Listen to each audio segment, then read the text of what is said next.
Et voilà, chers amis, il est là, la force de la rhétorique. Voilà, bonjour à tous, amis bretteurs, amis rhéteurs.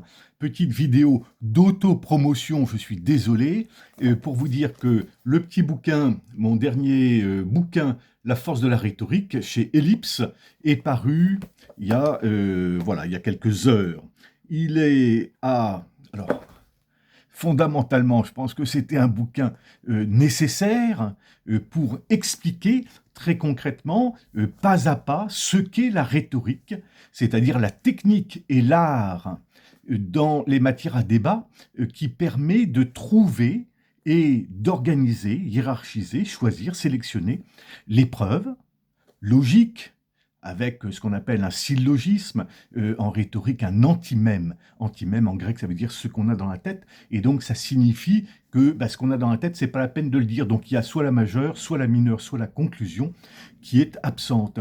L'épreuve logique, antimème donc, il y a une partie de logique formelle, syllogistique, et une partie de logique matérielle, ce qu'on appelle le factuel, dans le bouquin, avec plein d'exemples anciens, Aristote et compagnie, Quintilien bien évidemment, Cicéron aussi, mais aussi de la période plus récente avec Jaurès, Clémenceau, et encore plus récente, actuelle, avec des propos d'hommes politiques et de femmes politiques d'aujourd'hui.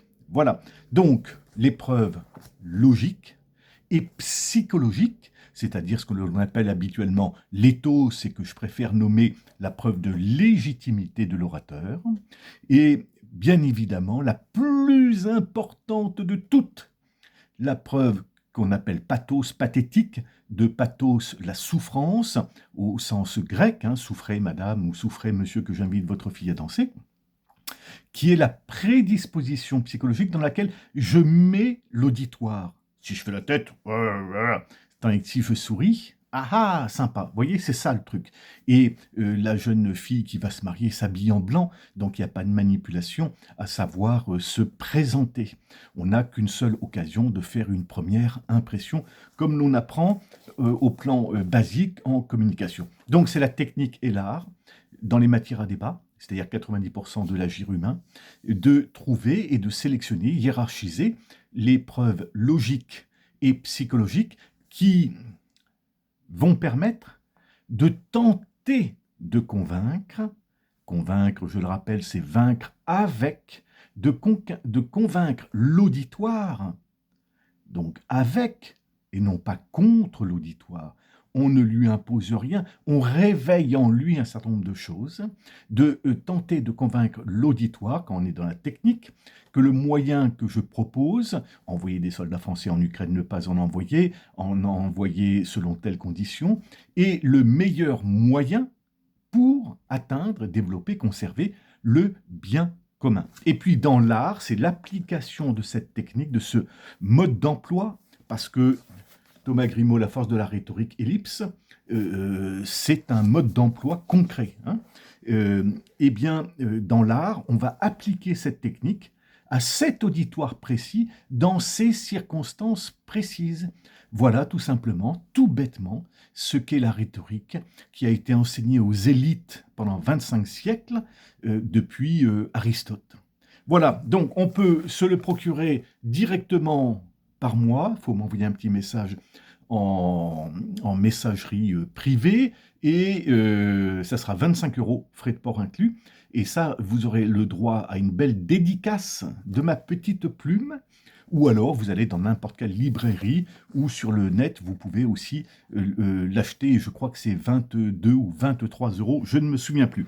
Alors c'est un peu flashouille, c'est comme ça, voilà, ça c'est l'éditeur qui choisit. Au dos, vous avez ma bobine, ma photo. Comme ça, vous pourrez balancer, jeter des fléchettes dessus si ça vous dit. Voilà, il fait en tout et pour tout, je vous le dis tout de suite, 228 pages. Et il y a un sommaire très détaillé avec plusieurs parties. L'état d'esprit dans lequel il faut aborder la rhétorique, écouter, définir, combattre. 2, les notions de base, la communication, l'anthropologie politique, parce que tout réside là. Les passions sont le véritable moteur des hommes. Partie 3, la rhétorique, je lis en même temps, comme ça j'apprends des choses. Hein. Survol de l'histoire de la rhétorique, c'est bien de placer aussi quelques notions historiques.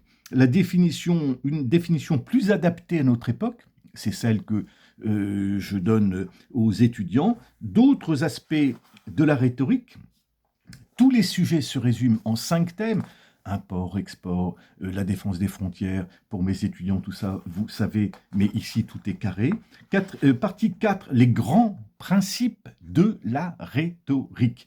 Appel à action, efficacité, sincérité, opposition argumentative et autres, dramatisée, hyperbolée, et ainsi de suite, et ainsi de suite, et ainsi de suite.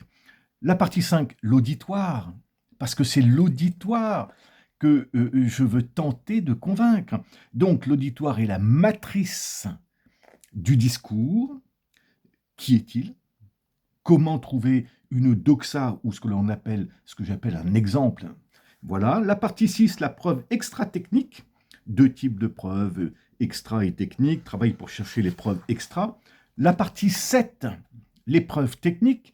Donc logos, ethos, pathos. La partie 8, ce que comprend très concrètement un discours rhétorique, exorde, plan et ou péroraison, voilà, avec l'adresse, l'accroche, l'état de la question, l'enjeu, la thèse adverse, la cassée, et ainsi de suite. Et puis une petite conclusion où je renvoie à ce discours de vestiaire de Tony Parker qui est exceptionnel, où je pointe une erreur d'Emmanuel Macron, il ne m'en voudra pas. Thibaut InShape cartonne, voilà des exemples très concrets, hein, vraiment d'application. Et puis Hugo Décrypte utilise également la rhétorique. Allez, à bientôt, chers amis bretteurs et rhéteurs, et n'oubliez pas, la vie est belle.